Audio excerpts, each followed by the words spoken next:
gente abre a edição de hoje falando sobre as negociações lá no Congresso Nacional para a votação daquela cobrança que ficou conhecida como a taxa das blusinhas. Quem vai contar essa história para a gente é a Carol Rosito, que fala com a gente direto da capital federal. Muito boa tarde para você, Carol. Bem-vinda, Carol.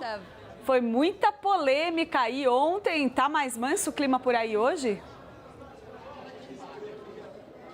Oi, Clarissa, boa tarde para você, boa tarde a todos. Olha, senadores já se movimentando aqui no Salão Azul para a expectativa para logo mais, o início da sessão que vai ter como item principal esse projeto do PL Mover, que deve incluir mais uma vez a taxação das blusinhas. Isso porque, Clarissa, os governistas cumpriram o que tinham dito ontem, aquela promessa de apresentar um destaque, uma sugestão de alteração ao texto para voltar a discutir a matéria como foi aprovada pela Câmara dos Deputados. Essa emenda que foi assinada, inclusive, pelo próprio líder do governo, o senador Jacques Wagner. Qual vai ser a estratégia utilizada aqui pelos governistas, O que eles estão tentando fazer para garantir a aprovação dessa emenda? Votar esse texto, tanto o mérito, o texto base, como a gente chama, como esse destaque, de maneira simbólica, sem registrar o nome no painel. Foi uma estratégia que foi utilizado na Câmara dos Deputados também,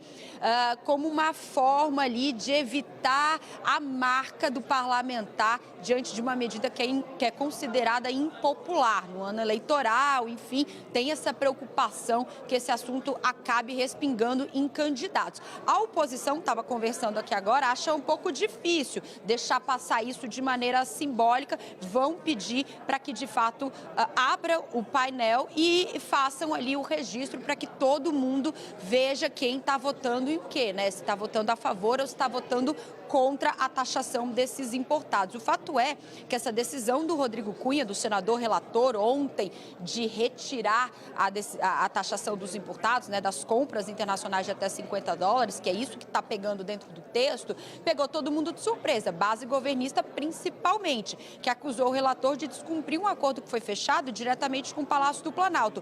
O próprio presidente da Câmara, Arthur Lira, em conversa com jornalistas, disse que espera que aqui os governistas consigam cumprir o que ficou fechado, até em reunião com o presidente Lula, de colocar aquela taxação em relação às compras de 20%. Então, eles desde ontem estavam fazendo novas reuniões, encontros com o próprio presidente do Senado também, para tentar reverter, tentaram convencer Rodrigo Cunha de voltar atrás, isso não aconteceu.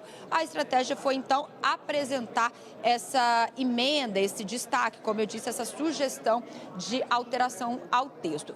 A sessão está marcada para daqui a pouco, então essa movimentação já está aumentando por aqui. Os governistas estão otimistas, de certa forma, com a aprovação daqui a pouco desse texto, mas de qualquer maneira, independente do que acontecer, há grandes chances do texto voltar lá para a Câmara dos Deputados, porque vai sofrer algum tipo de alteração aqui no Senado, seja em relação à própria taxação das compras internacionais, já que o relator já apresentou de maneira contrária ao que foi apresentado na Câmara, como também outros pontos que a oposição deve apresentar que ajudaria especificamente a indústria nacional. Eles querem também utilizar o que foi feito lá na Câmara, mas que não passou, de apresentar uma sugestão que poderia isentar compras de até R$250, mais ou menos, em relação a compras nacionais.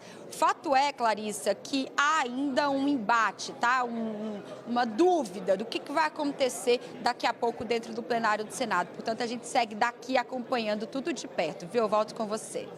Muito obrigada, Carol Rosito. Qualquer coisa, ela volta para cá para atualizar a gente sobre o que está acontecendo lá neste momento no Senado Federal.